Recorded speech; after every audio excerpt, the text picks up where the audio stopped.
सगळ्यांना प्रभू येशूची स्तुती असो. यावेळेला आपण देवाच्या वचनाकडे जाऊयात आणि परमेश्वर देव आपल्या सर्वांसोबत काय बोलतो याकडे आपण आपलं लक्ष देणार आहोत. देवाची स्तुती असो. आज प्रभूचं वचन सांगण्यासाठी आपल्यामध्ये ब्रदर दिनेश साळवे पुण्याहून उपस्थित आहेत आणि ते आज आपल्याला देवाच्या वचनातून चालवणार आहेत. देवाची स्तुती असो. ब्रदर दिनेश साळवे हे आपल्या मंडळीचे फार जुने विश्वासणारे आहेत आणि सध्याला ते पुण्यामध्ये काम करतात. त्याचबरोबर त्यांचं देखील आहे ज्याद्वारे ते प्रभूची सेवा करत आहेत, सुवार्ता सांगत आहेत आणि हार्ट ऑफ जीसस या मिनिस्ट्रीच्या द्वारे प्रभू त्यांना चालवत आहे. त्याबद्दल देवाची स्तुती असो. अगदी कठीण परिस्थितीतून त्यांनी आपलं शिक्षण पूर्ण केलं.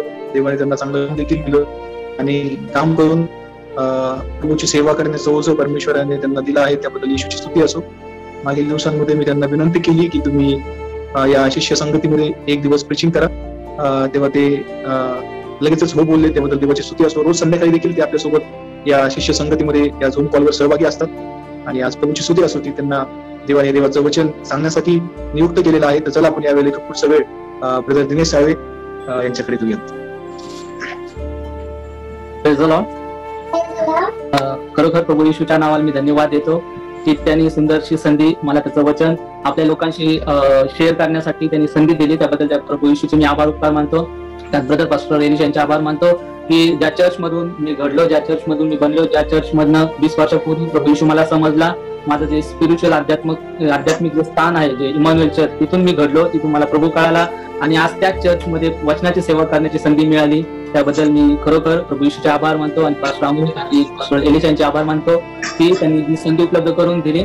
त्याबद्दल त्यांचे आभार मानतो. खरोखर या शिष्य संगतीमध्ये आपण वेगवेगळ्या विषयांवर आपण वचनाचा अभ्यास करत आहोत आणि यातून एकच उद्देश आहे की प्रभू आपल्याशी काय बोलणार आहे किंवा प्रभूचं वचन आपल्यासाठी काय आहे आणि या जीवनामध्ये जगत असताना कोणत्या गोष्टी गरजेच्या आहेत, कोणत्या गोष्टी करणं गरजेचं आहे की ज्या गोष्टी केल्यामुळे आपण प्रभूच्या अधिक जवळ येऊ आणि प्रभू आपल्याला अधिक जवळून त्याचा अनुभव देईल आणि वचन काय सांगताय, कॉन्टेक्स्ट काय सांगतोय त्या गोष्टी आपल्याला समजून आपण प्रभूमध्ये वाढत जाणार आहे. आणि खरोखर आपण एक विश्वासणारे आहोत, एक चर्च मेंबर आहोत आणि आपल्या चर्च मध्ये येत असताना आपल्याला बऱ्याच गोष्टी समोर येतात की आपल्याला समजतं की मी आता मला प्रभू कळाला आहे, मला येशू समजला आहे, आता मी इथून पुढे कसं पुढे वाटचाल करणार. आणि खरोखर इमॅन्युअल चर्च रामपूर मधलं खूप मोठं चर्च आहे आणि अनेक मेंबर, अनेक पास्टर, अनेक लीडर या चर्च मधनं तयार झालेले आहे. खरोखर या गोष्टीबद्दल आपण प्रभू येशूला धन्यवाद देऊया. आणि खरोखर अनेक लोक मला ओळखत असतील, काही ओळखतही नसतील, पण आपण प्रभूमध्ये भाऊ आणि बहीण आहोत. आणि आज खरोखर अनेकांना जे आहे विषय की आता मला प्रभू कळालेला आहे, प्रभूचं वचन मी पाळत आहे, मी पुढे जात आहोत आणि आज मला प्रभू वचनातून काय बोलणार आहे किंवा काय शिकवणार आहे. मी पण विचार केला की मी आज वचनातून काय सेवा करावी आणि प्रभूला काय बोलायचंय पवित्र आत्म्याला. आणि आजचा जो विषय असणार आहे की तो हा असणार की जी आपण बिलिव्हर्स आहोत त्यांचे रोल्स आणि रिस्पॉन्सिबिलिटी काय असायला पाहिजे, म्हणजे आपली जबाबदारी आणि कर्तव्य काय असायला पाहिजे. जर आपण एक ख्रिस्ती विश्वासणारे आहोत, एक चर्च मेंबर आहोत आणि आपण चर्च मध्ये येतो, कोणत्या गोष्टी जास्ती महत्वाच्या आहे की ज्या करणे आपल्याला अगत्याचं आहे, ते आपलं जबाबदारी पण आहे आणि आपलं कर्तव्य पण आहे की ज्या गोष्टी केल्यामुळे प्रभू येशू आपल्याला आशीर्वादी करेल, जेणेकरून आपण प्रभूच्या आज्ञा पाळू शकू आणि ज्याच्यातून प्रभू येशूला आनंद होईल. आणि खरोखर प्रियानो, आज आपण वचनातून त्या गोष्टी 10 गोष्टी मी तुम्हाला सांगणार आहे. जर तुमच्याकडे नोट्स असतील तर तुम्ही लिहू शकता, बायबलमध्ये नोट डाऊन करू शकता आणि वचनाच्या नंतर आपण पुन्हा एकदा रिपीट करणार आहोत की कोणत्या 10 गोष्टी आपल्याला करणं अत्यंत गरजेचं आहे. आणि या गोष्टी तुम्ही निरंतर तुमच्या मनामध्ये उठताना बसताना जर लक्षात ठेवल्या तर तुम्हाला पूर्ण बायबल फॉलो केलं असं तुम्हाला वाटायला लागेल. खरोखर आपण पहिलं वचन वाचूया. ज्याला कुणाला वचन भेटेल त्यांनी वाचावं. याकोबाचं पुस्तक 5वा अध्याय 16 वचन. याकोब 5:16. पहिली गोष्ट जी आहे की जी विश्वासणारे म्हणून आपल्याला करणं अत्यंत गरजेचं आहे आणि ते प्रत्येकानं करणं चांगली बाब आहे. तर आपण वाचू याकोबाचं 5वा अध्याय 16 वचन. तेव्हा तुम्ही निरोगी व्हावे म्हणून आपली पातके एकमेकांजवळ कबूल करून एकमेकांसाठी प्रार्थना करा. नीतिमानाची प्रार्थना कार्य करण्यात फार प्रबळ असते. Praise the Lord. खरोखर या वचनातून सगळ्यात महत्वाची गोष्ट आपल्याला करायची आहे, जी आपली रोल आणि रिस्पॉन्सिबिलिटी मध्ये येणार आहे, ती म्हणजे आपल्याला आपली पापे एकमेकाकडे कबूल करायची आहे आणि आपल्याला निरंतर प्रार्थना करायची आहे. खरोखर प्रियांनो, ही गोष्ट अत्यंत महत्वाची आहे. आपल्याला प्रभू येशू 1 वर्षापूर्वी समजला, 2 वर्षापूर्वी, 15 वर्ष, 20 वर्ष, तो मॅटर करत नाही. परंतु या गोष्टी जे वचन प्रभू येशूचं सांगत आहे की आपली पापे आपण एकमेकाकडे कबूल करायची आहे. आपण स्वतःला विचारलं पाहिजे, काय मी आपली पापे कबूल करतो का? मी माझ्या भावाला, माझ्या बहिणीला, माझ्या सहवासात राहणाऱ्या लोकांना, माझ्या पालकाला, माझ्या ब्रदरला मी माझी पापे सांगतो काय? अनेक लोक म्हणत असतात की मी पापाची कबुली करतो, अनेक लोक पापाची कबुली करतात. ती कोणत्या पद्धतीने करतात प्रियांनो? आपल्याला माहिती आहे की प्रभू येशू आज दिवसभरात मी जे काय केलं असेल मला क्षमा कर. जे म्हणजे काय? आपल्याला जे स्पेसिफिक प्रभूला सांगणं गरजेचं आहे. आपलं आत्मपरीक्षण करणं आपल्याला गरजेचं आहे. आपण आत्मपरीक्षण करून आठवलं पाहिजे की मी कोणतं पाप तर केलं नाही ना, मी कुठे चुकीचं वागलो तर नाही ना, मी कुणाला दुखावलं तर नाही ना. ती घटना, ती गोष्ट आठवून ती गोष्ट आठवून आपल्याला ती शब्दरूपी कबूल करायची आहे. ती प्रभूला करणं गरजेचंच आहे. पण याकोबाच्या पुस्तकामध्ये सांगितलंय ती एकमेकाकडे कबूल करा. आपल्याला अकाउंटेबल राहणं गरजेचं आहे. तर पहिली गोष्ट प्रियांनो ही आहे ती म्हणजे आपल्याला आपली जी पापी आहे, जी अपराधी आहे किंवा आपण जे काही चुका केल्या त्या आपल्याला एकमेकाकडे कबूल करायचं आहे. ज्याच्यावर आपला विश्वास आहे. ते आपले पालक असू शकतात, ते आपलं लीडर असू शकतं, ते आपल्या एखादा फ्रेंड मध्ये असू शकतं, ते आपल्या रिलेटिव्ह असू शकतो. तुम्ही त्यांना सांगू शकतात की ज्यांच्यावर तुमचा ट्रस्ट आहे आणि ते तुम्हाला मिसगाईड करणार नाही. त्यातून बाहेर येण्यासाठी तुमच्यासाठी मध्यस्थीची प्रार्थना करेल, ते तुम्हाला प्रोत्साहन देईल, ते तुम्हाला सहाय्य करतील वचनातून आणि ते तुम्हाला नावे ठेवणार नाही.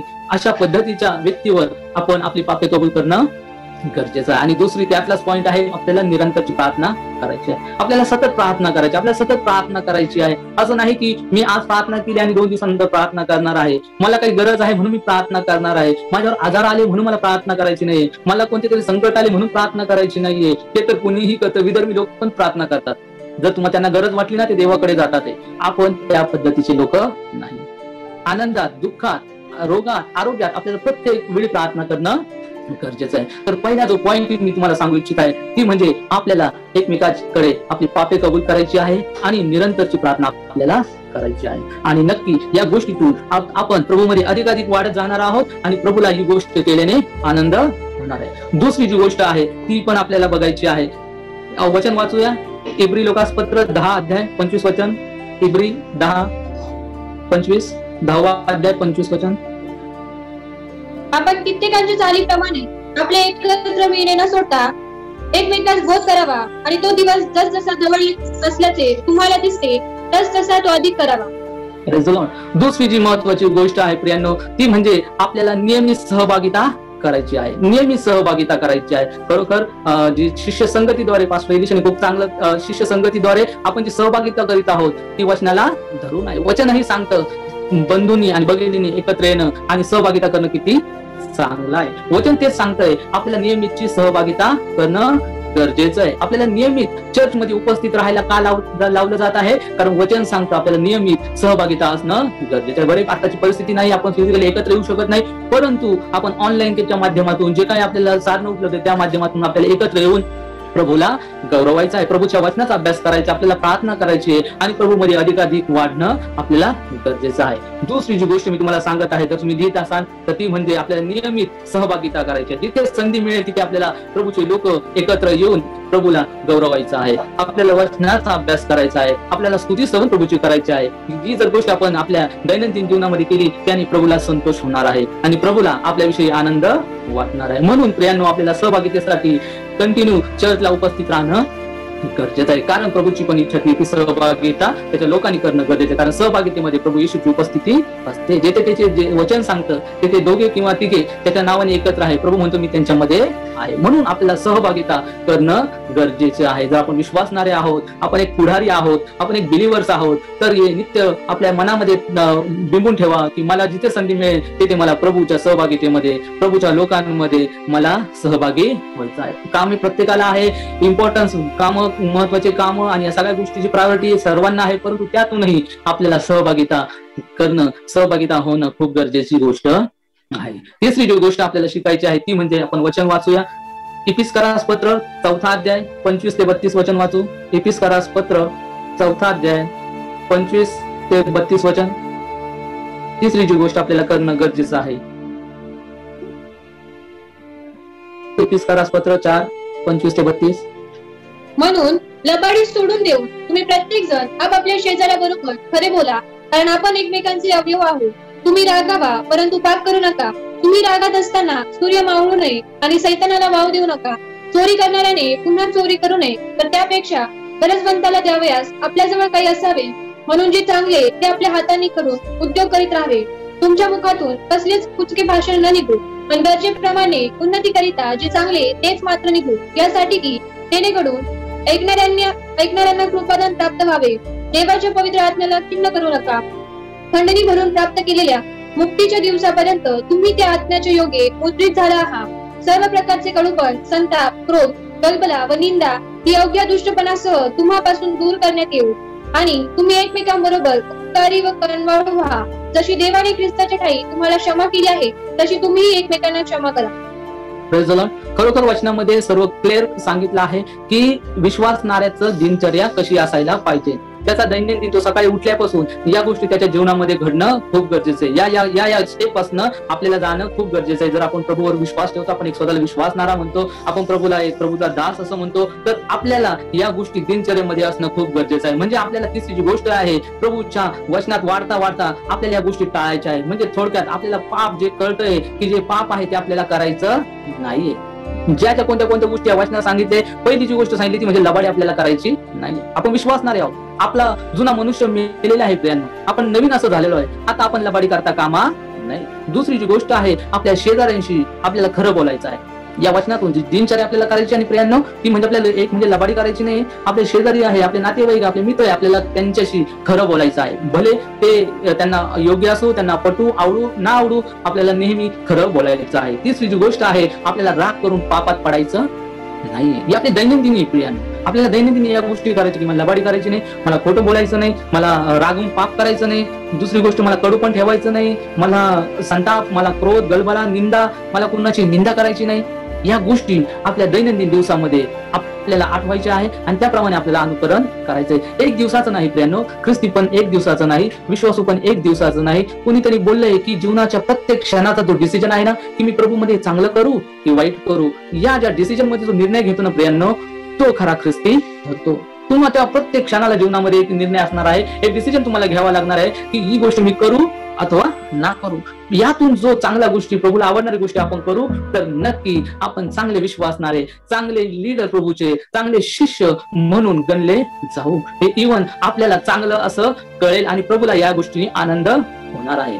आपण प्रभूकडे या गोष्टी काही मिळणार आहे, आपल्याला आरोग्य मिळणार आहे, आपल्याला पैसा मिळणार आहे, आपल्याला घर, दार, गाडी, बंगलाही मिळणार आहे, म्हणून आपल्याला प्रभूला फॉलो करायचं नाही प्रियांनो, तर आपल्याला त्याचं वचन पूर्ण करण्यासाठी आज्ञापालन करायचं. या पद्धतीने आपल्याला गोष्टी फॉलो करायच्या आहेत. तिसरी गोष्ट मी तुम्हाला सांगितली की आपल्याला पाप करायचं नाही. आपली दिनचर्या या गोष्टी, अशा गोष्टी आपल्याला आपल्या स्वतःवर सेल्फ कंट्रोल असं करून आपल्याला वागायचं आहे. प्रत्येकाने स्वतःला सांगा की मला सेल्फ कंट्रोलने वागायचं आहे. या गोष्टी माझ्या कळत न कळत आपण सहज बोलून जातो. घरात आहे का, आपण सांगतो की नाहीये म्हणून सहज आपण सहजरित्या पाप करून जातो प्रियांनो. पण प्रभूचं वचन सांगतं की प्रभूचे नेत्र त्याच्या लोकांकडे लागलेले असतात. पवित्र आत्मा तुमच्या सोबत, माझ्या सोबत सदैव असतो आणि तो आपलं इव्हॅल्युएशन आपल्यावर वॉच ठेवून असतो की माझं लेकरू काय उत्तर देत आहे, काय वागत आहे, काही ह्याच्यातला जुना स्वभाव गेला की नाही गेला, की त्याच्यात अजूनही राग आहे, त्याच्यात अजूनही निंदा करत स्वभाव आहे, त्याच्यात अजूनही मत्सर आहे, त्याच्यात अजूनही वाईट गोष्टी आहे, अजूनही पापाने जीवन भरलेले जीवन तो जगत आहे डेली उठून. तर प्रियांनो, आपल्याला यामध्ये सुधारणा करणं गरजेचं आहे. चर्च मध्ये आल्यानंतर दूध आणि बाहेर गेल्यावर दूध, अशा पद्धतीने आपलं जीवनक्रम असायला नाही पाहिजे प्रियांनो. चौथी गोष्ट मी तुम्हाला सांगतो आहे. चौथी गोष्ट आपल्याला जी करायची आहे ती म्हणजे मत्तयाचा 28 अध्याय 19 आणि 20 वचन. चौथी जी गोष्ट विश्वासणारे लीडर यांनी करणं खूप गरजेचं आहे, प्रत्येक लोकांनी करणं गरजेचं आहे, ती म्हणजे मत्तय 28, 19, 20 वचन. कुणाला भेटला असेल तर तेव्हा तुम्ही जाऊन सर्व राष्ट्रातील लोकांना शिष्य करा, त्यास पित्याच्या, पुत्राच्या व पवित्र आत्म्याच्या नावाने बाप्तिस्म द्या. जे काही मी तुम्हाला आज्ञा दिले ते सर्व त्यास पाळावयास शिकवा, आणि पहा, युगाच्या समाप्तीपर्यंत मी सर्व दिवस तुमच्या बरोबर आहे. ही आज्ञा प्रभू येशूनी सर्व लोकांसाठी दिली आहे. प्रत्येक मंडळीला, प्रत्येक व्यक्तीला ही आज्ञा प्रभू येशूनी दिलेली आहे. आणि ही आज्ञा आपण पूर्ण करत आहोत का, याचा अभ्यास करणं आपल्याला गरजेचं आहे. काय मी आज सुवार्ता, मी जे प्रभूंनी माझ्या पापासाठी मरण पावला, ती गोष्ट मी माझ्या लोकांना, माझ्या नातेवाईकांना, माझ्या मित्र परिवारांना मी सांगत आहे काय? आज मी लोकांना प्रभू येशूचं शिष्य तयार करत आहे काय मी माझं स्वतःचं जीवन सेल्फिशपणे मी माझा परिवार माझी बायको माझे लेकरू माझे नातेवाईक एवढ्या पुरता मी मर्यादित झालो आहे का ही गोष्ट आज आपल्याला चेक करणं गरजेचं आहे। जी आज्ञा प्रभूंनी दिली आहे ती फक्त एका पालकांसाठी नाही प्रियांनो, एक सेवकासाठी नाहीये, एक लीडरसाठी नाहीये, एक वर्शिप लीडरसाठी नाहीये, तर ही आज्ञा जो कोणी प्रभू येशूवर विश्वास ठेवून त्याला ही गोष्ट करणं गरजेचं आहे। तुमच्या डेली रुटीन मध्ये तुम्हाला प्रभूचं नाव लोकांना सांगणं गरजेचं आहे। आपण हे म्हणू शकत नाही हे काम माझं नाही, पाळक लोक ते सुवार्ता सांगतील, चर्चचे जे लोक आहेत ते चांगल्या पद्धतीने सांगतील, आम्हाला सांगता येत नाही असं आपण पळण्याचं साधन शोधू शकत नाही। कारण ज्याच्या त्याच्या कृतीप्रमाणे प्रभू येशू ज्याला त्याला पारितोषिक देणार आहे। जो जेवढं प्रभू मध्ये कष्ट घेईल, लोकांना तारण्यासाठी लोकांना पापातून बाहेर आणण्यासाठी झटेल, प्रभूला त्या व्यक्तीबद्दल आनंद होणार आहे। आणि जर आपण त्याला स्वीकारलेलं आहे तर आपल्याला सुवार्ता सांगणं अत्यंत गरजेचं आहे। चौथी गोष्ट मी तुम्हाला सांगितली की प्रत्येक विश्वासणाऱ्याला समजून घ्यायची आहे की मला सुवार्ता कुणाला तरी सांगायचं आहे, माझ्या मित्राला माझ्या परिवाराला। प्रियांनो, उद्या जर यांचा नाश झाला, तुमच्या नातेवाईकांचा, तुमच्या मित्रांचा, तुमच्या शेजारच्यांचा, ज्यावेळेस न्यायाचा दिवस येईल तेव्हा हे लोक म्हणतील की प्रभू हे तुझे लोक होते, चर्चला जात होते, परंतु यांनी आम्हाला कधी सांगितलं नाही। ते तुम्हाला ओपनली त्यांच्या आपल्या तोंडावर ते सांगते की यांनी आम्हाला कधी सांगितले नाही, जर यांनी आम्हाला सांगितलं असतं तर आम्ही प्रयत्न केले असते, आम्ही चर्चला आलो असतो। त्यावेळेस आपण प्रभूला काय उत्तर देणार? त्यावेळेस आपल्याकडे उत्तर नसणार। म्हणून आपल्याला प्रत्येक लोकांपर्यंत पोहोचायचं आहे आणि प्रभूचं वचन त्यांच्यापर्यंत आपल्याला कंप्लीट करायचं आहे। पाचवी जी गोष्ट आहे आपण वाचूया, पाचवी जी गोष्ट आहे आपण वाचूया मत्ती याचा 24 अध्याय 11 वचन। पाचवी जी गोष्ट खूप गरजेची आहे, मत्ती 24:11। पुष्कळ खोटे संदेश ते उठतील व अनेकास फसवितील। Praise the lord. सध्याच्या काळामध्ये प्रियांनो, ऍज अ विश्वासणारे म्हणून आपल्याला ही काळजी घेणं गरजेचं आहे की आपल्याला आपल्या ज्या सुवार्तेपासून आपल्याला स्थिर राहायचं आहे। आज तुम्ही जे काय मला बघत आहात, तुम्हाला खरी सुवार्ता समजलेली आहे प्रियांनो। पिता पुत्र पवित्र आत्मा जो पवित्र येशू ख्रिस्त आपल्याला जो समजलेला आहे प्रियांनो, त्याच्या व्यतिरिक्त वेगळी सुवार्ता नाही। आपल्याला तर पाचवी गोष्ट जी करायची आहे की आपल्याला आपल्या सुवार्तेत स्थिर राहायचं आहे आणि खोटे जे संदेश ते उठलेले आहे, जे वेगळी सुवार्ता सांगत आहे त्यांच्यापासून आपल्याला सावध राहायचं आहे। अनेक यरुशलेम मातेसारखे लोक आलेले आहे, अल्मायटी गॉड चर्च आलेला आहे, अनेक अनेक अनेक असे पंथ आलेले आहे प्रियांनो। बऱ्याच लोकांना माहिती असतील की ते म्हणतात की तुम्ही जे करत आहात ते चुकीचं करत आहात, तुम्ही जे करत आहात ते योग्य नाही। प्रियांनो, आपल्याला इथे स्थिर राहणं गरजेचं आहे। ते लोक हुशार आहेत, कदाचित अनेक लोक आपले लोक त्यांच्या जाळ्यामध्ये अडकले आहे आणि खरी सुवार्ता सोडून ते भटकलेले आहेत। मी तुम्हाला या आजच्या दिवसाला मी तुम्हाला विनंती करतो प्रियांनो, तुम्ही तुमच्या सुवार्तेमध्ये स्थिर राहा। जर कोणी तुमच्याकडे कोणी येत असेल, तुम्हाला मिसगाईड करत असेल, मिसलीड करत असेल आणि तुम्हाला वेगळी सुवार्ता सांगत असेल, तर तुमचं काम हे तुम्ही आपल्या पालकांना संपर्क करण्याचं, आपल्या लीडरला संपर्क करण्याचं आणि त्यांच्याकडून पहिले समजून घ्या की खरं सत्य काय आहे। जर तुम्ही त्यांना न सांगता गुप्तपणे त्यांच्या त्या दुसऱ्या गोष्टीकडे जर तुम्ही वळाले प्रियांनो, तुम्हाला मी सांगतो याला तुम्ही स्वतः जबाबदार असणार आहे। वचन पहिले सांगितलेलं आहे की अनेक ख्रिस्त विरोधी उठले आहे, ते तुम्हाला डायव्हर्ट करणार आहे, ते तुम्हाला वेगवेगळ्या पंथाकडे लावणार आहे। मला व्यक्तिशः अनेक पंथांनी कॉन्टॅक्ट केले आहे, यरुशलेम वात्यांनी, अल्मायटी गॉड ऑफ चर्च, अनेक लोक असे आहेत की ते म्हणतात प्रभू येशू ख्रिस्त ऑलरेडी आला आहे, कोरियामध्ये आलेला आहे, यरुशलेम माता आहे आणि असे अनेक पंथ आहे प्रियांनो की ज्याचा आपण विचारही करू शकत नाही। तर त्यांना आपण त्यांच्यापासून दूर राहणं, त्यांच्यापासून सावध राहणं, याच्यापेक्षा आपण कोणती मोठी गोष्ट आपण करू शकत नाही। जर असं तुम्हाला आठवलं, तुमच्या जीवनात तुम्हाला असा अनुभव आला, तर तुम्ही आपल्या पालकांना कॉन्टॅक्ट करा, त्यांना सांगा आणि त्यांच्याकडनं समजून घ्या त्यांची डॉक्ट्रिन, तर तुम्ही याच्यातून बचावू शकता। नाही तर अनेक आपले भाऊ आणि बहीण बहकलेले आहे। म्हणून आपल्याला विश्वासणारे तुम्हाला प्रभू कळाला आहे, ही पाचवी गोष्ट आपल्याला करायची आहे, ती म्हणजे आपल्याला आपल्या सुवार्तेत स्थिर राहायचं आहे आणि जे काही आपले जे ख्रिस्त विरोधी लोक आहेत त्यांच्यापासून आपल्याला सावध राहायचं। तुम्ही किती विश्वासणारे असा, ते लोक खूप हुशार आहेत, त्यांच्याकडे म्हणजे कम्युनिकेशन स्किल खूप स्ट्रॉंग आहे, ते एखादं वचन घेऊन तुम्हाला असं सांगतील की ते सत्य आहे। त्यामुळे प्रियांनो, तुम्ही सावध असा। मी आणखीन 1-2 रेफरन्स देईन तुम्हाला, मत्ती 24 आणि 24 यामध्येही त्याच गोष्टी आहे। त्याचबरोबर 1 योहान 4 आणि 1 मध्येही त्यांनी सांगितलं आहे, मी वाचतो तुमच्यासाठी 1 योहान 4:1, प्रियजन हो, प्रत्येक आत्म्याचा विश्वास धरू नका, तर ते आत्मे देवापासून आहेत किंवा नाहीत याविषयी त्यांची परीक्षा करा, कारण पुष्कळ खोटे संदेश जगात उठले आहे। आजच्या जगातली सगळ्यात मोठी ख्रिस्ती जगामधली गोष्ट चाललेली आहे ती म्हणजे खोटे संदेश। सैतान उठलेला आहे, तो लोकांना डायव्हर्ट करत आहे, ते 2 मिनिटात 5 मिनिटात लोकांचं ब्रेन वॉश करत आहेत. प्रियानो, तुम्ही सावध असा, जिथे आहेत तुम्ही तेथे तुम्ही स्थिर राहा. नक्की प्रभू येशू तुम्हाला आशीर्वादित करणारच आहे. 6वी गोष्ट आपल्याला पाहिजे आहे की आपल्याला कोणती गोष्ट करणं गरजेचं आहे ऍज अ विश्वासणारे, as a believer, as a प्रभू येशूचा शिष्य म्हणून ती आपल्याला करणं गरजेचं आहे. ते आपण वाचू. मत्तयाचा 18 अध्याय 15 ते 17 वचन. मत्तय 18 15 ते 17 वचन. तुझ्या भावाने तुझा अपराध केला तर त्याच्याकडे जा. तुम्ही दोघे एकांती असताना त्याचा अपराध त्याला दाखव. त्याने तुझे ऐकले तर तू आपला भाव मिळविलास असे होईल. परंतु त्याने जर न ऐकले तर तू आणखी एका दोघास आपल्याबरोबर घे, अशासाठी की 2 किंवा 3 साक्षीदाराच्या तोंडून प्रत्येक शब्द शाबित व्हावा. आणि जर त्याने त्यांचे न ऐकले तर मंडळीला बोलवी. आणि जर त्याने मंडळीची न ऐकली तर तो तुला परमेश्वर किंवा चकातात यांच्यासारखा हो. मी तुम्हाला खचित सांगतो, जे काही तुम्ही पृथ्वीवर बांधाल ते स्वर्गात बांधले जाईल, आणि जे काही तुम्ही पृथ्वीवर मोकळे कराल ते स्वर्गात मोकळे केले जाईल. आपल्याला जी 6वी गोष्ट प्रियानो करायची आहे ती म्हणजे आपल्याला एकमेकाला क्षमा करायची आहे. त्याची प्रोसेस तुम्हाला या मत्तयाच्या 18 अध्याय 15 ते 17 मध्ये सांगितलेलं आहे. जर एखादा भाऊ तुम्हाला तुमच्या जीवनामध्ये तुम्हाला दुखावला असेल किंवा तुम्हाला चांगला अनुभव आला नसेल, कदाचित तुमचा शत्रुत्व तो करत असेल, तर प्रभूचं वचन सांगतं की त्याला तुम्ही एखादा समजून सांगा. दुसरी गोष्ट म्हणजे तुम्ही चर्चा 1 किंवा 2 म्हणजे ज्याचे विश्वास लोक त्यांना घेऊन त्याला समजून सांगा. आणि जर तो त्याच्यातही समजला नाही तर प्रभूचं वचन सांगतं की कशा पद्धतीने आपल्याला पुढे जायचं आहे. Praise the Lord. तर आपल्याला प्रियांनो एकमेकाला क्षमा करायची आहे. आपण डेली लाईफ मध्ये आपण हे म्हणू शकत नाही की मी क्षमा करणार नाही, कारण प्रभूची जर आपण प्रार्थना करतोय तो म्हणतो की जशी माझ्या अपराधांची क्षमा केली तशी जशी मी प्रभूने आपल्याला आपल्या पापांची आपल्या अपराधांची क्षमा केली तशी आपल्याला दुसऱ्यांच्या पापाची दुसऱ्यांच्या चुकांची आपल्याला क्षमा करायची आहे. तर या वचनाला धरून आपल्याला एकमेकाला क्षमा करायची. 6वा पॉईंट जो आपण शिकलो आहे आपल्याला करायचं आहे आपल्या जीवनामध्ये ते म्हणजे आपल्याला एकमेकाला क्षमा करायची आहे. वचन योहान 13:35 मध्ये सांगितलं आहे, तुमची एकमेकावर प्रीती असली म्हणजे त्यावरून सर्व ओळखतील की तुम्ही माझे शिष्य आहात.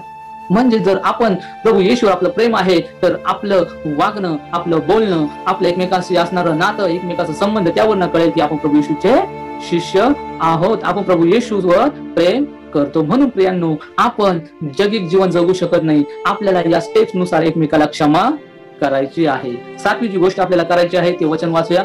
इब्रियाचं 13 अध्याय 17 वचन. इब्री 13:17.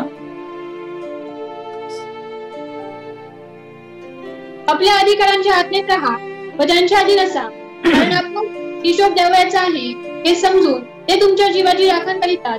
ते त्यांना आनंदाने करता यावे, तनत नव्हे. तसे झाल्यास ते तुमच्या हिताचे होणार नाही. म्हणजे आपल्याला 7वी गोष्ट इब्री लोकांच्या पत्रामध्ये शिकवलं आहे. प्रियांनो, इब्री लोकांचं पत्र एका मंडळीला लिहिलेलं आहे. म्हणजे आपण ज्या पौलांनी जे काही पत्र लिहिले आहेत, ज्या 7 मंडळ्या आहेत त्या वेगवेगळ्या मंडळ्यांना हे पत्र लिहिलेलं आहे. त्या मंडळ्यांना काय करायचं, त्यांच्या चुका, ते काय चांगलं करत आहे, ते काय वाईट करत आहे, या गोष्टी पौलांनी अनेक मंडळांमध्ये लिहिलेल्या आहेत. त्यातली एक गोष्ट त्यांनी सांगितलं की आपल्याला आपले जे अधिकारी आहे, आपले स्पिरिच्युअली अधिकारी प्रियांनो आपले कोण आहे, तर आपले स्पिरिच्युअली अधिकारी, आपले पाळक, आपले लीडर, आपले प्रार्थना योद्धे हे आहेत प्रियांनो. तर आपल्याला जर आपण विश्वास आहे, आपल्याला त्यांनी आपले सुवार्ता सांगितले आहे, ते आपल्यासाठी ओझ घेत आहे, ते आपल्यासाठी रडत आहे, ते आपल्यासाठी गुडघे झिजत आहे. जर तुम्ही अडचणीत असाल तर पहिला कॉल तुम्ही त्यांना करत आहात, तर तुम्हाला त्यांच्या अधीन राहायचं आहे. तुम्ही व्यक्ती म्हणून नाही, कोणतरी एक व्यक्ती आहे, एक रिस्पेक्ट म्हणून नाही, तर प्रियांनो प्रभूची आज्ञा म्हणून आपल्याला त्यांच्या अधीन राहायचं आहे. तुम्ही बौद्धिक दृष्ट्या कदाचित खूप हुशार असाल, तुम्हाला कदाचित खूप ज्ञान असेल, परंतु वचन सांगतो प्रियांनो तुम्हाला तुमच्या अधिकाऱ्यांच्या म्हणजे तुम्हाला तुमच्या पालकांच्या, तुमच्या स्थानिक पालकांच्या, तुमच्या जे तुम्हाला जे मानना दर रविवारी दर एव्हरीडे जे देतात त्यांच्या अधीन आपल्याला राहायचं आहे. आपल्याला तिथे आर्ग्युमेंट करायची नाही. जर जो अधीन आहे, जो नम्र आहे, त्याला उंचवणारा प्रभू येशू ख्रिस्त आहे असं त्याचं वचन सांगतं. म्हणून प्रियांनो विश्वासणारा म्हणून तुम्ही जगत असताना, एक प्रभूचे शिष्य म्हणून जगत असताना आपल्याला आपले पाळक, आपले जे लीडर आहे त्यांच्या अधीनतेमध्ये आपल्याला चालायचं आहे. आपल्याला तेथे आपली हुशारी दाखवण्याची गरज नाहीये. आपण जगामध्ये जगत असताना, आपण एक व्यवहार करत असताना ती हुशारी वेगळी प्रियांनो, पण जर तुम्ही आध्यात्मिक आहात तर तुम्हाला त्यांच्या अधीन राहणं गरजेचं आहे. कारण प्रभू आपल्या पहिले त्यांना समजलं आहे, प्रभूने आपल्या पहिले त्यांच्याशी बोललेलं आहे, प्रभूने त्यांच्याद्वारे आपल्याला येथपर्यंत चालवलेलं आहे. ज्यावेळेस मोशे इस्रायलांना चालवत होता प्रियांनो, तर त्या प्रभूला कधीच आवडलं नाही की इस्रायल लोकांनी मोशे विरुद्ध कुरकुर केलेली. प्रभू येशूला, परमेश्वराला प्रत्येक वेळेस जर तुम्ही वाचलं तर तुम्हाला लक्षात येईल की प्रभू येशूला परमेश्वर परमेश्वराला राग आलेला आहे, त्याने इस्रायल लोकांना दंडित केलेलं आहे. फक्त एक गोष्ट की त्यांनी अधीनता दाखवली नाही, त्यांनी कुरकुर केली, त्यांनी त्यांच्या विरुद्ध केलं, त्या गोष्टीचा दंड त्यांना मिळालेला आहे. तोच प्रभू जो काल होता, जो आज आहे, जो असणार आहे, तो सेम प्रभू आपल्या सोबत आहे आणि तो त्याच पद्धतीने आजही न्याय करायला समर्थ आहे. म्हणून प्रियांनो, आपल्याला ध्यानात ठेवायचं आहे की आपल्याला आपले पालक, आपले जे अधिकारी आहेत त्यांच्या अधीन राहायचं आहे. आपलं जगिक ज्ञान आपल्याला त्यांना शिकवण्याची गरज नाही, कारण वचन सांगतं आपल्या अधिकाऱ्याच्या आपण आधी असायला पाहिजे. आठवी जी गोष्ट आहे ती आपल्याला शिकायची आहे. वचन वाचूया. आठवी गोष्ट शिकण्यासाठी आपल्याला जे करणं गरजेचं आहे प्रत्येकाने, मलाकी 3:8, मलाकी याचा 3रा अध्याय 8वं वचन. मनुष्य देवाला ठकविल काय? तुम्ही तर मला ठकविले आहे. असे असून तुम्ही म्हणता, आम्ही कोणत्या बाबतीत तुला ठकविले आहे? दशमांश वर्तने या संबंधाने. आठवी गोष्ट प्रियांनो आपल्याला करणं गरजेचं आहे. आणि प्रभू येशू आपल्यावर आरोप करत आहे, आपल्याला तो म्हणत आहे की तुम्ही मला ठकवलं आहे. कोणत्या गोष्टीमध्ये? दान आणि दशमांशामध्ये. अनेकांना ही गोष्ट खूप वाईट वाटते प्रियांनो, की दान आणि दशमांश बद्दल बोललं की अनेकांना वाटतं की यांना पालकांना पैशाची गरज आहे काय, पालक स्वतःसाठी मागतात का? प्रियांनो, मला सांगू द्या की पालकांसाठी तुम्ही दान आणि दशमांश देत नाहीये, तर तुम्ही परमेश्वराच्या राज्यासाठी जे काही त्याचं राज्य वाढणार आहे, ज्या काही गोष्टी प्रभूच्या राज्यासाठी करायच्या आहे त्याच्यासाठी तुम्ही देत आहात. त्याचा हिशोब घेण्याचा अधिकार प्रियांनो प्रभू शिवाय कुणालाही प्राप्त नाही. तुम्ही कितीही मॅथमॅटिक्स मध्ये गणितात हुशार असताल, परंतु याचा अधिकार प्रियांनो कुणालाही दिलेला नाही. ती आज्ञा आहे प्रियांनो. आपला दान, आपला दशमांश आपल्याला प्रभूच्या भांडारात टाकणं गरजेचं आहे. प्रभू स्वतः बोलत आहे की मी नाही सांगत आहे, प्रभू म्हणत आहे की मला तुम्ही थकवलेलं आहे. जर प्रियांनो तुम्ही आजही जर दान दशमांश मध्ये तुम्ही हात राखत असाल प्रियांनो, कदाचित तुम्ही तुमचे आशीर्वाद रोखून ठेवलेले असाल. कदाचित प्रभू आजही तुम्हाला म्हणत असाल की तुम्ही मला थकवत आहात. मी तुम्हाला रिक्वेस्ट करेल, भाऊ, तुमचा भाऊ म्हणून या नात्याने मी तुम्हाला रिक्वेस्ट करेल की आपलं दान आणि आपलं दशमांश देण्यामध्ये कधी हलगर्जीपणा करू नका. त्याचं वचन जर वाचलं आपण, मला की याचा 3रा अध्याय 10वं वचन, त्याचं वचन सांगतं की सेनाधीश परमेश्वर म्हणतो, माझ्या मंदिरात अन्न असावे म्हणून सगळा दशमांश तुम्ही भांडारात आणा, म्हणजे मी आकाश कपाटे उघडून पुरणार नाही. एवढ्या आशीर्वादाचा तुमच्यावर वर्षाव करतो की नाही याची तुम्ही प्रचिती पहा. म्हणजे प्रभू येशूने सांगितलं आहे की जर तुम्ही करताल की तुम्हाला ब्लेसिंग मिळणार आहे. माझं म्हणणं हे नाही की प्रियांनो तुम्हाला ब्लेसिंग साठी तुम्हाला हे गोष्टी करायच्या आहे, परंतु एक प्रभूची आज्ञा आहे. प्रभूचं ब्लेम आपल्याला लावून घ्यायचं नाहीये, प्रभूची इच्छा आपल्याला पूर्ण करायची, म्हणून या गोष्टी आपल्याला संतोषाने करायच्या आहे. त्याचा हिशोब आपल्याला घ्यायचा नाहीये. आपण काय दान करतो, कोणता दशमांश देतो, आपल्याला पुढे वाच्यता करण्याची गरज नाही, आपल्याला ते सांगण्याची गरज नाही. तुम्ही काय देत आहात, काय नाही देते, प्रभूला माहित आहे. प्रभू त्याचा आशीर्वाद तुम्हाला दिल्याशिवाय राहणार नाही, कारण आकाश आणि पृथ्वीचा निर्माण करताचे हात तोडके झालेले नाही. तो देव ज्या इस्रायलचा परमेश्वर मोशेला चालू शकतो, त्या अरण्यामध्ये 40 वर्ष त्यांचे कपडे तो बदलून नाही देते वाढले, त्यांच्या चपला घासल्या नाही, तो देव आजही त्याच्या सेवकांना देण्यास समर्थ आहे. पण आपल्याला आपलं कर्तव्य as a Believers, as a त्याचं शिष्य म्हणून आपल्याला करणं गरजेचं आहे. म्हणून प्रियांनो 8वी गोष्ट मी तुम्हाला सांगत आहे ती आपल्याला लिहून घ्या. जर तुम्ही करत असाल तर खरोखर प्रभू तुमच्याविषयी आनंदी आहे. जर तुम्ही करत नसाल त्या गोष्टी करण्यास सुरुवात करा, विश्वासाने सुरुवात करा. कठीण आहे पण नक्की प्रभूला यातून आनंद होणार आहे.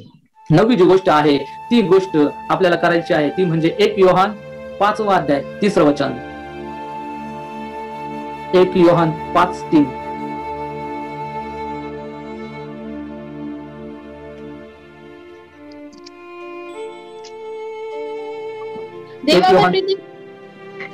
देवावर प्रीती करणे म्हणजे त्याच्या आज्ञा पाळणे होय, आणि त्याच्या आज्ञा कठीण नाहीत. 9वी जी गोष्ट आहे प्रियांनो आपल्याला करायची आहे, आपल्याला आज्ञा पालन करणं गरजेचं आहे. जर तुम्ही म्हणता माझा प्रभू येशूवर प्रेम आहे, मी माझा देव त्याला मानतो आहे, मी त्याच्याशिवाय अन्य देव त्याला मानत नाही, तर प्रभू येशूची हीच इच्छा आहे, हे साईन आहे प्रेमाचं, तुम्हाला त्याचं आज्ञा पालन करणं गरजेचं आहे. तुम्हाला प्रत्येक आज्ञा पालन करणं गरजेचं आहे. मान्य करतो की त्या गोष्टी आपल्या दृष्टीने खूप कठीण वाटतात, पण प्रभूचं वचन सांगतं त्या आज्ञा भारी नाही. स्वतः प्रभू येशू या जगामध्ये एक मनुष्य म्हणून त्या आज्ञा पालन करून दाखवलं आहे, आणि त्याच गोष्टी आपल्याला फॉलो करणं गरजेचं आहे. ज्या परमेश्वराने 10 आज्ञा दिल्या आहे, प्रभू ज्या गोष्टी प्रभू सांगत आहे त्या गोष्टी आपल्याला करणं गरजेचं आहे. आपण दैनंदिन चर्च मध्ये याच गोष्टी शिकतो की प्रभूची आज्ञा काय आहे. प्रभूची आज्ञा मला कंप्लीट करायची आहे, 10 आज्ञा मला कंप्लीट करायचं आहे. मला खोटं बोलायचं नाहीये, मला लबाडी करायची नाहीये. मला मोठे मोठे पाप तुम्ही म्हणता कदाचित मी करत नाहीये, पण तुम्ही खोटं बोलत आहात तेही त्या पापा समानच आहे. कदाचित तुम्ही कुणाचा खून करत नसणार, परंतु तुम्ही जर खोटं बोलत असणार ते आणि ते पाप एकच असणार आहे, असं प्रभूचं वचन सांगतो. म्हणून प्रियांनो आपल्याला स्वतःला जपायचं आहे आणि स्वतःला सांगायचं आहे की मला या पापापासून वाचायचं आहे, आणि प्रभूची आज्ञा पालन करून मला प्रभूला आनंदित करायचा आहे. 10वी जी गोष्ट आहे सगळ्यात महत्वाची प्रियांनो, जर तुम्ही लिहित असाल तर 10वी गोष्ट आहे ती आपल्याला शिकणं आणि आपल्या जीवनात अंगीकार करणं खूप गरजेचे आहे. आपण वाचूया 2 पेत्र याचा 2 अध्याय 20 ते 22 वचन. 2 पेत्र याचा 2 अध्याय 20 ते 22 वचन. प्रभू व तारणारा येशू ख्रिस्त याच्या ज्ञानाच्या द्वारे जगाच्या हानीतून सुटल्यावर ते पुन्हा जर तिच्यात गुंतून तिच्या कळ्यात गेले तर त्याची शेवटची दशा पहिल्या दशेपेक्षा वाईट झाली आहे. कारण नीतिमत्वाचा मार्ग समजून आल्यानंतर आपणास दिलेल्या पवित्र आज्ञेकडे पाठ फिरविणे त्यापेक्षा पुन्हा समजणे हे त्यांच्यासाठी बरे होते. आपल्या ओकारीकडे परतलेले कुत्रे व अंग धुतल्यानंतर गाळात लोळण्यास परतलेली कुत्री अशी जी खरी म्हण आहे तिच्यासारखी त्यांची गत झाली आहे. Praise the Lord. प्रभू जे वचन आहे प्रियांनो ते एकदम क्लिअर वचन आहे आणि आपल्याला जी 10वी गोष्ट आपल्याला यातून हेच शिकायचं आहे की काही जरी झालं, कोणतीही परिस्थिती माझ्या जीवनामध्ये येऊ द्या, कोणतेही माझ्या विरुद्ध घटना घडू द्या, कितीही संकट माझ्या जीवनात येऊ द्या, कितीही माझ्या जीवनात रोग येऊ द्या, कोणतीही समस्या योबाच्या जीवनामध्ये आली त्यापर्यंत कोणतीही समस्या येऊ द्या, आपल्याला प्रभू येशूला सोडायचं नाही. एक स्वतःच्या मनाला प्रियांनो सांगून ठेवा की आज मला तारणारा कळालेला आहे, आज मला येशू समजलेला आहे, मी मेलो तरी चालेल, मी संपलं तरी चालेल, परंतु मला प्रभू येशूला कोणत्याही परिस्थितीमध्ये सोडायचं नाहीये. जर आपण सोडताल या वचनामध्ये सांगितल्याप्रमाणे आपली गण अधिक बिकट होणार आहे. प्रियांनो वचन क्लिअर आहे प्रियांनो, वचनामध्ये काहीही हात राखलेलं नाही. जर तुम्ही त्याच्या आज्ञा पालन करतात तर प्रभूला आनंद होईल आणि प्रभू तुम्हाला आशीर्वादित करेल. परंतु जर तुम्ही त्याच्या विरोधात जाल, प्रभू येशूला सोडताल, तर प्रभू येशूच्या सोडल्यामुळे जर तुम्ही जुना करार पण पूर्ण वाचला तर दंड आणि शाप या गोष्टी मनुष्याच्या जीवनावर आलेल्या आपण पाहिलेल्या आहे. मी तुम्हाला भीती नाही दाखवणार प्रियांनो, परंतु आपल्याला प्रभू येशूला सोडायचं नाहीये, कारण आपण त्याला सोडण्यासाठी स्वीकारलेलं नाहीये. तो तुमची परीक्षा घेत असेल, कदाचित तुम्ही समस्यात असाल, तुम्ही आजारपणामध्ये असाल, तो तुम्हाला चेक करत असेल की हा माझा भाऊ ही माझी बहीण मला सोडते की काय, मी चेक करतो. तसे योबाला त्याने सैतानासोबत परीक्षा घेतली, सैतानाने त्याची परीक्षा घेतली, सैतान म्हणला की तुला सोडून देईल, परंतु योबाने सर्व परीक्षा पास केल्या आणि आज त्या योबाचं नाव बायबल मध्ये लिहिलेलं आपण पाहत आहोत. हो प्रियांनो, जी योबाची परीक्षा त्या काळात झाली ती आजही प्रत्येक विश्वासणाऱ्याच्या जीवनामध्ये होत आहे आणि होणार आहे. तर आपल्याला स्थिर राहायचं आहे, प्रभूमध्ये टिकून राहायचं आहे आणि आपल्या स्वतःला सांगायचं आहे कोणती परिस्थिती येऊ मला प्रभू येशूला सोडायचं नाही. अशा पद्धतीने प्रियांनो या ज्या 10 गोष्टी मी तुम्हाला सांगितल्या आहे त्या गोष्टी आपल्याला दररोज आठवायच्या आहे आणि त्या पद्धतीने आपल्याला आपलं जीवन जगायचं आहे. जर आपण या पद्धतीने वागू तर नक्की प्रभू येशूला याबद्दल आनंद होणार आहे आणि आपण ज्याचा वेग करत आहोत प्रभू येशूच्या येण्याचा, तोपर्यंत आपण स्थिर राहणार आहोत. जर यातली एकही गोष्ट आपल्याकडनं सुटली प्रियांनो, कदाचित आपण त्या गोष्टीसाठी तयार नाही किंवा त्या 5 कुमारकेसारखं आपल्याकडे तेल नाही अशा पद्धतीने आपली स्थिती होता कामा नये. कदाचित आपण आपल्याला फसवत आहोत असं कदाचित होईल. मी शेवटी तेच सांगेन की प्रभू येशू फक्त आशीर्वादासाठी नाही प्रियांनो, तो आरोग्य देणारा डॉक्टर असला तरी तो तेच नाहीये, तो तुमच्या पापासाठी तुम्हाला तारायला आलेला आहे आणि त्याचं तो तारण आपल्यासाठी महत्वाचं आहे. आरोग्य, आशीर्वाद या गोष्टी तुमच्या मागे चालत येणार आहे. जर तुम्ही या 10 गोष्टी तुमच्या जीवनात केल्या तर प्रभू येशू तुम्ही न मागता तुम्हाला देणार आहे. तुम्ही न मागता तुमच्या जीवनात त्या गोष्टी घडणार आहे. तुमच्या गरजा तुम्हाला असण्याच्या पहिले त्या प्रभूला माहिती आहे. म्हणून प्रियांनो प्रयत्न करा की या 10 गोष्टी जीवनामध्ये परिपूर्णतेने करण्यासाठी आणि त्याप्रमाणे चालण्यासाठी. नक्की यातून प्रभू येशूला आनंद होणार आहे आणि यातून तुमचे आशीर्वाद मोकळे होणार आहे. खरोखर या वचनाद्वारे प्रभू येशू आपल्याला आशीर्वादित करू. या प्रियांनो आपण प्रार्थना करूया, आपण आपले नेत्र बंद करूया आणि ज्या वचनाबद्दल प्रभूला आपण धन्यवाद देऊया. धन्यवाद प्रभू येशू, तुझ्या नावाला धन्यवाद देतो, तुझ्या नावाला गौरवतो माझ्या देवा. प्रभू येशू प्रत्येक जणाला या जीवनात असं जीवन कटत असताना प्रभू येशू या ज्या 10 गोष्टी आहेत प्रियांनो करणं की त्या सगळ्यांना शक्य होत नाहीत माझ्या देवा. काही गोष्टी कमी जास्त होतात. मी प्रार्थना करतो देवा या गोष्टी परिपूर्णतेने चालण्यासाठी आणि तुझी इच्छा पूर्ण करण्यासाठी प्रत्येकाला सहाय्य आणि मदत कर. कुणाचंही पतन होऊ देऊ नको माझ्या देवा, कुणीही मागं पडू नको देऊ माझ्या देवा आणि तुझ्या प्रत्येक गोष्टी पूर्ण करण्यासाठी प्रत्येकाला सहाय्य मदत कर माझ्या देवा. आणि प्रभू येशू तू येईपर्यंत आम्हाला विश्वासात स्थिर ठेवायची प्रार्थना करतो. वचनावर तू भेट घेतली प्रभू येशू, तुझे आभार मानतो माझ्या देवा. वचनाप्रमाणे आचरण करण्यासाठी माझ्या देवा प्रत्येकाला सहाय्य आणि मदत कर. जे मीटिंग करत आहे प्रभू येशू त्यांना तू आशीर्वादित कर आणि अधिक तुझं सैन्य, मजबूत शिष्य असं त्यांना बनव आणि त्यांच्याद्वारे अधिक सेवकाई तू करून घे. अनेक लोकांपर्यंत तू त्यांना घेऊन जा आणि त्यांना तू आशीर्वादित करायची प्रार्थना करतो. ही तू संधी दिली प्रभू, तुझे आभार मानतो. सर्व वेळ का प्रभू तुझ्या हातात दे. येशूच्या नावात प्रार्थना केली म्हणून तू ऐक. आमेन. Thank you brother Dinesh. परमेश्वर आपल्याला आशीर्वाद देऊ. आज सुंदर रीतीने आपण ख्रिस्ती जीवनामध्ये महत्वाच्या ज्या 10 गोष्टी आहेत त्या आपण सांगितल्या यासाठी. आणि मी विश्वास करतो की ज्यांनी कोणी आज ह्या वचनाविषयी बारकाईने हे वचन ऐकलं आहे, त्याच्या नोंदी घेतलेल्या आहेत.